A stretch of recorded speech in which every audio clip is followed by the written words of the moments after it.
Why do most people obey even when they know something is wrong?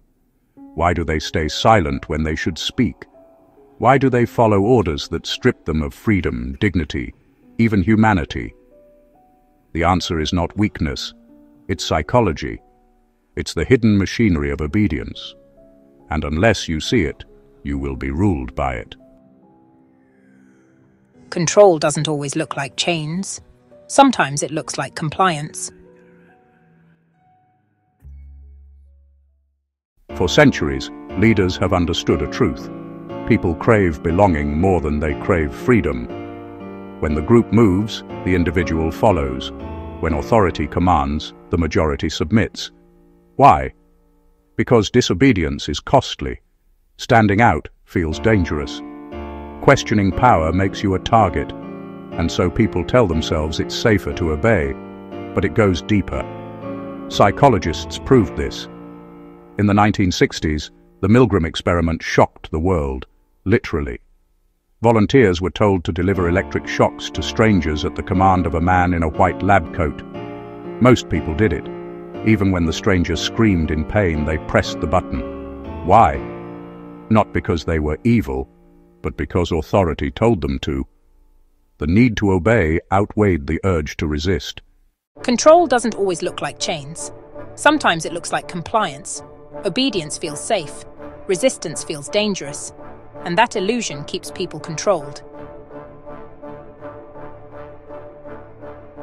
In today's world, the shock box has become your screen.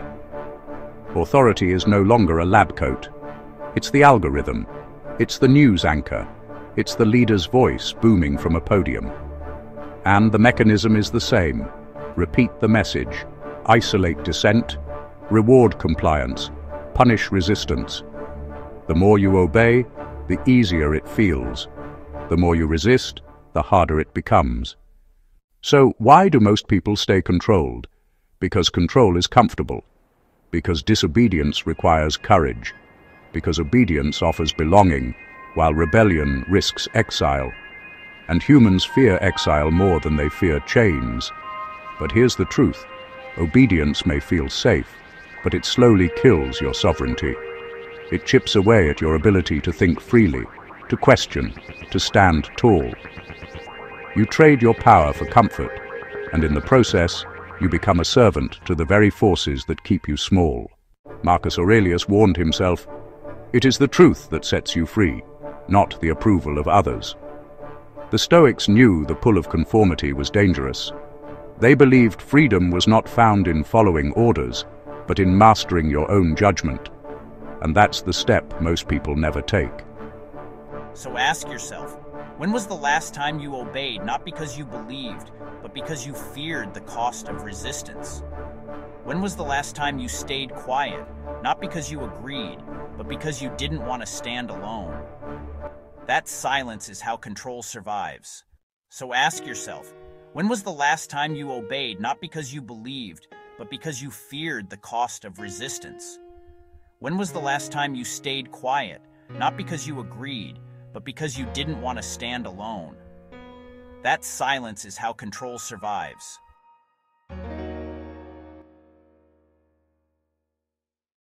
But there is another path. The psychology of obedience can be broken. The same way it's learned, it can be unlearned. How? By practicing awareness, by catching yourself in the act of compliance and asking, is this my truth, or just my fear of standing out? By building the discipline to think, not react. By finding the courage to walk alone when the group walks blindly. Most will stay controlled. A few will step free. Which will you be? This is the mindset shift. You are not here to blend in. You are not here to obey for the sake of comfort. You are here to live sovereign, awake, aware. And that path begins with small acts of disobedience. Refusing to click the bait, refusing to spread the outrage, refusing to follow the crowd into anger, fear, division. Because obedience is contagious, but so is courage. When one person stands, others see it's possible. When one person refuses, others find their voice. That is how control breaks, not all at once, but through ripples of resistance. So why do most people stay controlled? Because they never question obedience. Why do a few break free? Because they learn that the price of obedience is far higher than the price of resistance. The system profits when you obey. The merchants thrive when you comply. But freedom begins when you reclaim your mind, even if it costs you comfort, even if it makes you stand alone. And here's the paradox. Once you take that step, you realize you were never alone. Others were waiting for someone to show them it could be done. That is the psychology of obedience. That is why most people stay controlled, and that is why you must not.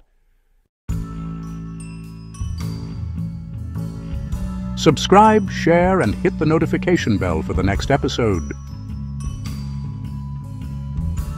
Thanks for being here with the Stoic Quotient, where ancient strength meets modern life.